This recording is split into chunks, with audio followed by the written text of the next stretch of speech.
जो नमक हिंदुस्तान का खाता हूँ लेकिन जीत पाकिस्तान की चाहता हूँ। मैं इस देश का हनुमान हूँ और ये देश मेरा राम है। सीना चीर के दिखा दूंगा, अंदर बैठा हिंदुस्तान है।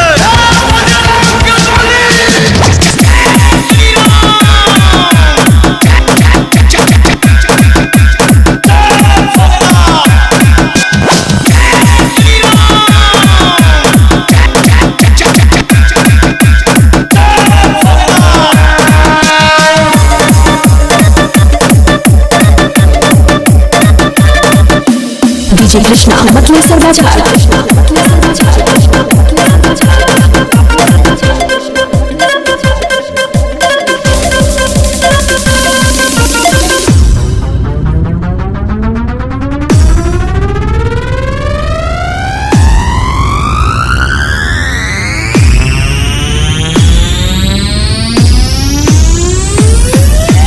आपका पाकिस्तान जिंदाबाद है, इसे हमें कोई इतराज नहीं, लेकिन हमारा हिंदुस्तान जिंदाबाद था, जिंदाबाद है और जिंदाबाद रहेगा। हिंदुस्तान जिंदाबाद, जिंदाबाद, हिंदुस्तान जिंदाबाद,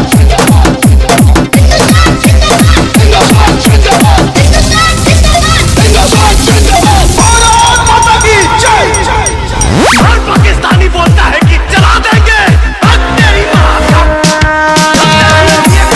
क्या बुझाएंगे, और जो मुझे को नहीं जला पाते वो जिंदों को क्या जलाएंगे। मेरा हिंदुस्तान जिंदाबाद था, है और रहेगा।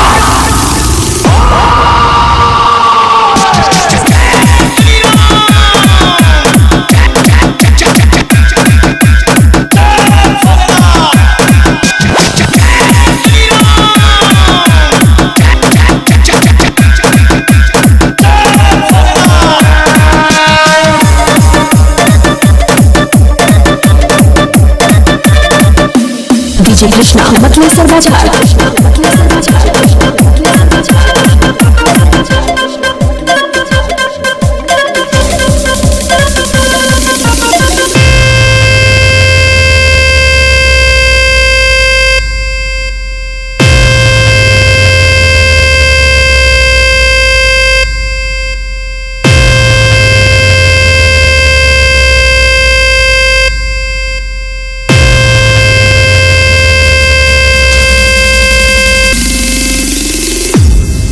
हमारे कश्मीर को हिंदुस्तान से अलग करेगा। तुम्हारे मुल्क को तो बॉम्ब स्क्वाड बनाने पड़ते हैं, लेकिन हमारा हर फौजी अपनी हथेली पर तुम्हारी मौत लेकर घूमता है। हमेशा बकरे की दी जाती है, शेर की नहीं। एक आदमी हमके दूधू को दिखाई देता, कंफ्यूज मत करो सर, कंफ्यूजन में और ज्यादा मारिएगा। इस मुल्क से ज्यादा मुसलमान हिंदुस्तान में हैं। उनके होठ और दिलों की धड़कनें हमेशा यही कहती है, हिंदुस्तान जिंदाबाद, हिंदुस्तान जिंदाबाद, हिंदुस्तान जिंदाबाद, हिंदुस्तान जिंदाबाद।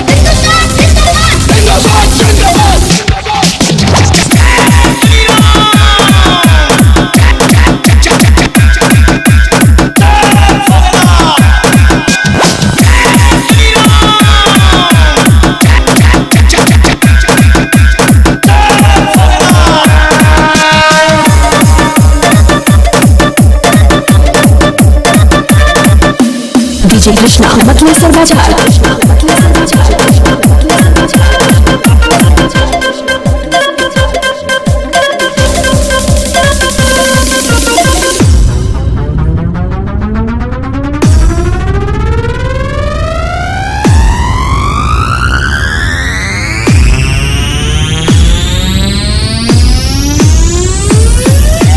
आपका पाकिस्तान जिंदाबाद है, इसे हमें कोई इतराज नहीं, लेकिन हमारा हिंदुस्तान जिंदाबाद था, जिंदाबाद है और जिंदाबाद रहेगा। हिंदुस्तान जिंदाबाद, जिंदाबाद, हिंदुस्तान जिंदाबाद,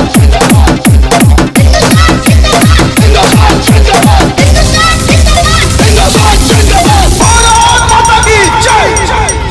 हर पाकिस्तानी बोलता है कि चला देंगे, तेरी मां का क्या बुझाएंगे, और जो मुझे को नहीं जला पाते वो जिंदों को क्या जलाएंगे।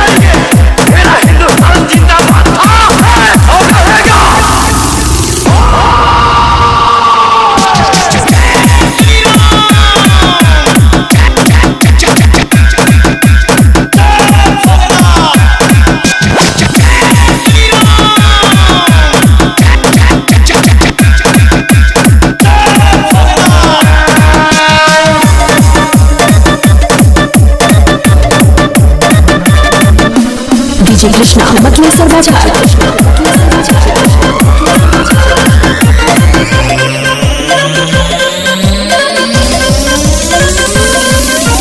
Hello everybody, I am DJ Krishna.